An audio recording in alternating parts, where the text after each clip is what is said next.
Hi, I'm Jens Anderson, aka Spittle, and welcome to another episode of Spyt-Takes. I'm flying solo today on this episode, so bear with me here as I try and go through this and muddle along without my partner. I am going to be talking about Gotham Under the Knife, which was a really cool episode that kind of took the ogre storyline to the next level. Wondering when we'll see a conclusion to that, but so far it's still going strong. Let's get to the summary of the episode. One thing is clear about Under the Knife. It really did live up to its name, because just about everyone was getting in on some kind of knife action at some point during the episode. Selina gets her West Side Story on and scares off a potential mugger with a switchblade. Riddler murders some watermelons. The ogre nearly puts some holes in Barbara. Maroni spills the beans to Oswald's mother about him stabbing Maroni's friend over and over, which later triggers Oswald to stick a flower delivery guy in the neck. And finally, Riddler's melicide at the beginning of the episode just isn't enough to satiate his stabbing hunger, so he gets exceedingly stabby with his male rival over the affections of Miss Kringle. All in all, the knife hype in this episode was real. The episode kicks off with Bruce and Selina under a dark and sinister bridge somewhere in Gotham City. No doubt a location where Batman will break the bones of many a drug-dealing gang member in about 20 years. They argue over the murder they just committed and who has the moral high ground over killing versus not killing Reggie. In the end, the two realize that they still need each other and that they have to uncover the corruption that has taken root in Wayne Enterprises. So, Bruce invites Selina to a charity ball where they hope to steal a key to a safe from one of Wayne Enterprises' executives, the one they suspect is likely responsible for hiring Reggie and possibly even the death of the Waynes themselves, certainly the attack on Alfred and Selina, and the general mess that continues to plague a young Master Bruce. The young couple manage to pick the exec's pocket and make an impression of the key to everything, or at least that's what Bruce hopes. The someday Riddler, Edward Nygma, gets in the middle of a bad relationship between Miss Kringle and her beat cop boyfriend, who happens to be roughing her up a bit. Nygma takes it upon himself to intervene, threatening the cop in the middle of the GCPD headquarters, demanding that he treat Miss Kringle properly. The cop then tries to explain to the naive, virginal Nygma that women are mouthy and need to be taught a lesson about poking their estrogen-laced opinions into things that should be left to those with testicles. However, Nygma is not deterred and stakes out Miss Kringle's house in order to confront the brute, who forcefully punches Nygma in the gut for butting in. The problem is, Nygma punches back, only he has a knife in his hand, and without any riddle at all, before, after, or during, he commits his first murder.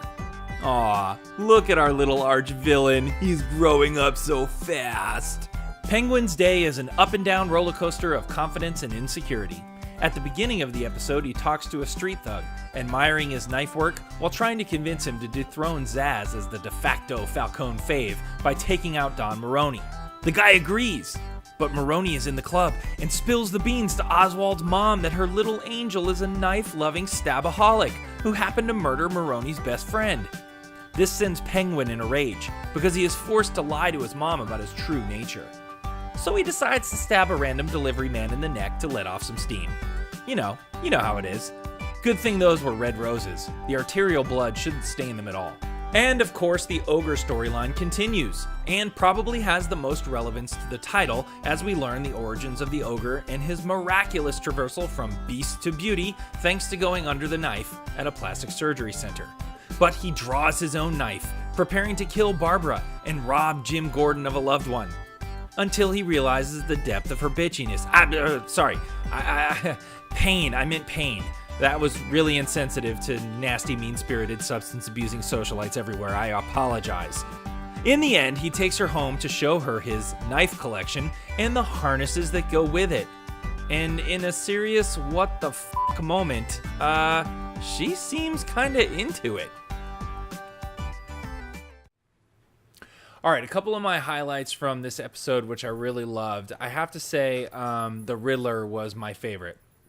He really came on strong. In a lot of these, he hasn't really emerged yet into that villainous side of himself, much like the Penguin has. We've seen this huge evolution of the Penguin on the show so far, and not so much from Edward Nygma. Well, that all changed tonight when he really explored his dark side. First of all, I loved how it opened. Probably my favorite, most memorable line was when he was stabbing the watermelons and then took a moment to like lick it off of his hand when he was recording and said, delicious into the mic. That was very cool. And then just watching him kind of do that journey for the protection of Miss Kringle to become a murderer, actually kill that cop, and the weird elation and joy that he felt when he did that, and confusion at the same time. Really a great moment. I really enjoyed what that actor did with that moment. It was really terrific. Penguin, also a great episode. Curious to see where that whole storyline is going with him going after Maroni. And then finally, I have to say, one of the most ridiculous things I think in the episode actually was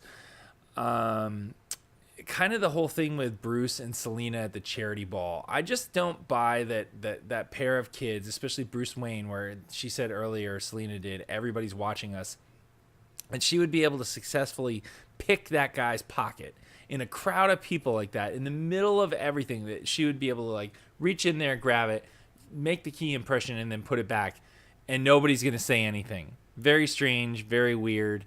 Didn't quite buy that. But great episode overall. Really liked it. Hope you guys enjoyed it too. And tell us your thoughts about the episode so Ellen and I can address it on your takes at #Spyt-Takes. All right, till next time. And it's almost medieval. It's like people have like clubs, and I swear there's some guy with like a shovel. No, it was a machine gun. You were like, why is the guy with the machine gun like holding it like, oh! He's charging with it like it's a club instead of using it. I'm like, you just stand back and shoot. You just don't go, I'm going to hit you with my gun. And we don't really know what that is. We don't. My theory is like she finally had it because she was tired of the toilet seat being up. Really? I don't know. What? Toilets are different in Asia, though. They don't even think they have toilets and seats. Yes, they do. No, it's like this, like 3-inch sunken. You just sort of squat over it and let it all go. You wouldn't replace the toilet paper. These are all things that women divorce their husbands on. So. Okay, I actually think it has to do with their son. So yeah, totally. So it's like that's just got to be a probably almost a death kill right there. Yeah, a death kill. Yeah. As opposed to a life kill, or a death life. Or... No, but I meant to say fail on words. I'm gonna death kill you now. Yeah. I like your take on that because my take is awful. Mine is like Batman meets Downton Abbey. Oh, maybe because yeah. No, I thought it was a nice little. See, yours is better. Yeah. Here's what I found on the web for Siri. Find me the nearest Rising Darkness. The inside story of Siri's origins. But then That's a good theory, actually. Yes. I'm impressed. The brain. Wow, I just got blown away. I just fell in love with you all over again. Will you marry me again? Maybe. Anyway, well, you're a bum. I don't know. Oh, I am a bum. I am. He's practically holding his head back.